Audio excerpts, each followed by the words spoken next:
Our next speaker is Dr. Kristin Gilkes. She's a partner at EY, and she's a global innovation quantum leader, also overseeing EY's Global Quantum Computing Lab. Dr. Gilkes has a deep background in banking and financial services, previously served as the head of technology and model management at JP Morgan Chase, and as a chief data scientist for legal and compliance at Morgan Stanley. And a lesser known fact is that she's also a race car driver. We're going to roll the video, and then please welcome Dr. Kristin Gilkes.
Hi, everyone. Well, I'm a mathematician, so that video and upbeat messaging is a little hard to follow, but I'm going to give it my best shot. Thank you. Ladies and gentlemen, distinguished guests, teammates who are here from Spain and all over the world, and mentors in this room as well. Thank you for joining me today as we embark on this journey of discovery and exploration in the fascinating realm of quantum technology. I stand before you to discuss not mathematics, which is why I have notes, because I'm talking about management topics instead of formulas today. But I stand before you to talk about something that is pivotal for our collective success, and it's the art of selling quantum and navigating the road to stakeholder buy-in. So in this room, we're clearly surrounded by brilliant minds who understand the immense value and potential of quantum technologies. We comprehend the mind-boggling possibilities that is in our sector. And we recognize the urgency of fostering that private, public, and academic dialogue and to be able to coordinate and drive this field forward. But another challenge we face lies in convincing those who may not yet share our enthusiasm to buy into the idea of integrating quantum into their products, strategies, or policies. So how do we go about doing this? How do we turn qubits to profit or qubits to policy? Technology Management 101 suggests that we do this by focusing on 5 key strategies: education, demonstration, collaboration, alignment, and value proposition. That's what many of the consortiums in the room offer for all of us, which is fantastic. Those are solid strategies, and today I'd like to focus, though, on why stakeholders across the globe lean into emerging technology in the first place, and share ideas of what makes emerging technology valued. There are a long list of reasons, such as competitive advantage, cost reduction, elevating customer experience, risk mitigation, market expansion, but I strongly encourage you to intimately understand your stakeholders' historical why behind all the other emerging technologies that they have already adopted or previously adopted. So for my experience, the two biggest drivers from my clients who have adopted emerging tech in the past have had a need for competitive advantage coupled with cost reduction. One of the most compelling motivations for companies to adopt emerging tech is the quest for competitive advantage. But in this current market environment, cost reduction is going to be everything. Efficiency will be a golden word in business. Emerging technologies offer companies the tools to reduce costs significantly. Automation, for instance, can streamline automation, minimize errors, and ultimately save money. But like I said, I'd like to leave you with 4 targeted, actionable ideas to sharpen your quantum business offering and begin articulating the value. I may just even rock the boat a little bit. So my first one is around my proposition that success in quantum will be how the stakeholders experience value. Marketing professors from the University of Oxford have found post-pandemic that large corporates who buy products and services have shifted their lens and more frequently ask, what does it mean to me? That's a shift away from what can it do? That's significant for all of us to understand as we try to market quantum. Pure functionality is pushed to the background by the multitude of comparable products. Success, if defined as value, is going to be in identifying significance and meaning. Products need meaning because only then can they mean something to people. Secondly, the art to adding value and maximizing profit is going to be refinement through combination. Now, I was going to do this whole engaging experience with all of you, but I can't actually see any of you. So I was going to ask you to raise your hand if you're wearing a watch. Not everyone does, but you don't have to worry about participating because I can't really.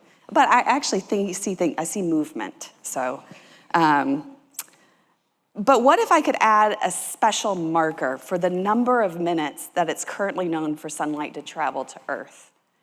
What if I could add diamonds to your watch? Or what if I could add a genuine meteorite dial? What if I could include a piece of Stephen Hawking's desk to your watch?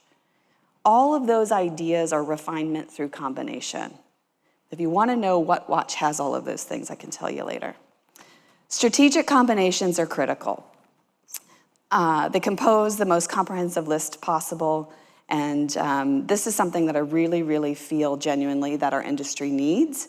I think we need to see more combinations of products and services coming together because I think it needs to be more than just one thing. I can't today walk into a client successfully and share and sell one device. It needs to have more. So I would really encourage you, as we are doing, thinking about the combinations. I was going to pick on PQC and PQE. We have a big quantum security practice as well, so I'm picking on myself here too. But how's that going, right?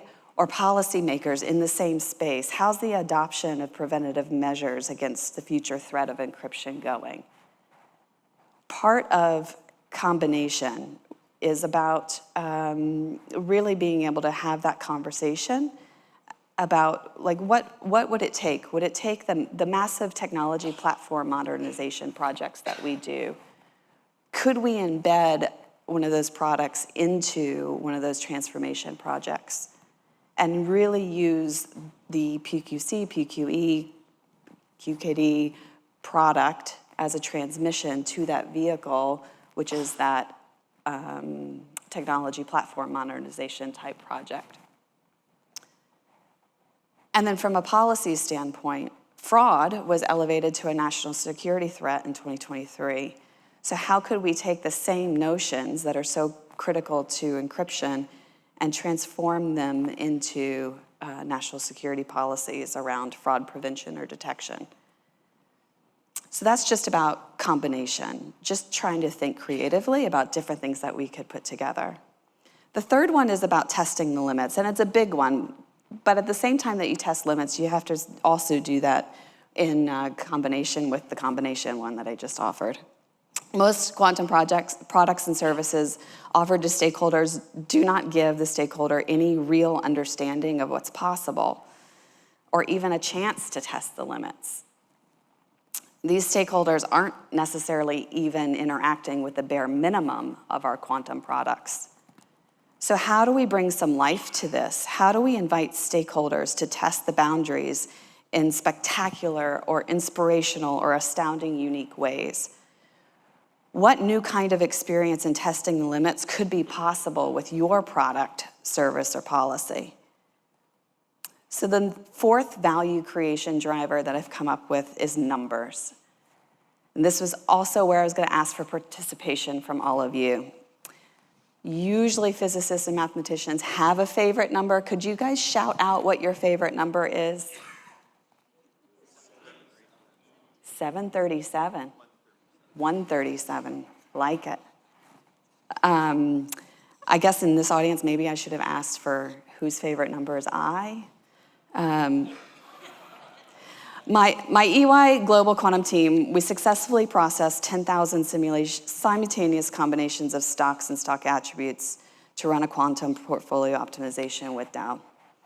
700, the number of quantum technologists I have at EY who can help scale. 2,240,000 combinations of sensitive audit data was used to find the fraudulent needle in the haystack. 3.2 billion bases to one human genome, which you'll hear about in my DNA sequencing talk tomorrow, and I don't need notes for that one. As a race car driver, I've hit 245 miles per hour on a straightaway, clocked 0 to 60 in 2.1 seconds in a car that could go 2.3, so I have room to improve. Think of your quantum product. What numbers are floating around out there that could bestow a sense of exceptional on your product, service, or policy? What numbers could break records, surprise people? What are the new dimensions created? What are we trying to achieve? What numbers are already inherent in your product? On all of these value-generating tips, spend some time in ideation. Take all of your ideas to the absolute max. I encourage our team, and we had one of these ideation sessions recently, gather at least 100 to 200 concepts with your teams and start narrowing them down to those that are useful and realizable. The 4 value drivers I focused on today are no means an exhaustive list. I'm a quantum mathematician, but also an EY consultant, so I always have more. But the obvious one underpinning all of this is ultimately that the stakeholders will need a clear return on investment. In all cases, we must craft a compelling value proposition that highlights the potential economic, strategic, and societal benefits of adopting quantum technologies. So emphasizing the cost savings and the competitive advantage is a great approach to do that. So wrapping this up, the path to stakeholder buy-in for quantum is challenging, but far from insurmountable for all of us in the room. We have the knowledge, we have the expertise and the vision. We can do this. Not only do all stakeholders need to understand the need for a clear value proposition, but they have to be able to interact, stakeholders have to be able to interact with your value proposition. So this has been about how stakeholders experience value, product refinement through combination, testing the limits, and getting out there with more numbers. So we're seeking to develop valuable quantum services and products, and it has to be a level of creativity on the table when we do that. And the one thing is clear, that value doesn't follow, it leads. So one of the things that I'm not talking about right in this talk is about a higher macro marketing level layer, which would be the challenge of getting the general public to buy into what we're doing. But we absolutely need to also have that conversation in another space. So we'll save that maybe for another day. And in my role as the global quantum leader at EY, with the platform comes accountability, as all of you have as well in the room. So I just want to take this moment to personally reflect that this journey is not just all about quantum, and it's about transforming industries and improving lives and advancing the understanding of the universe. So please join me in doing whatever it takes to advance diversity in STEM And together, EY believes we can turn qubits to profit or policy and unlock the future potential of quantum technologies for building a better working world. So thank you very much for your time today.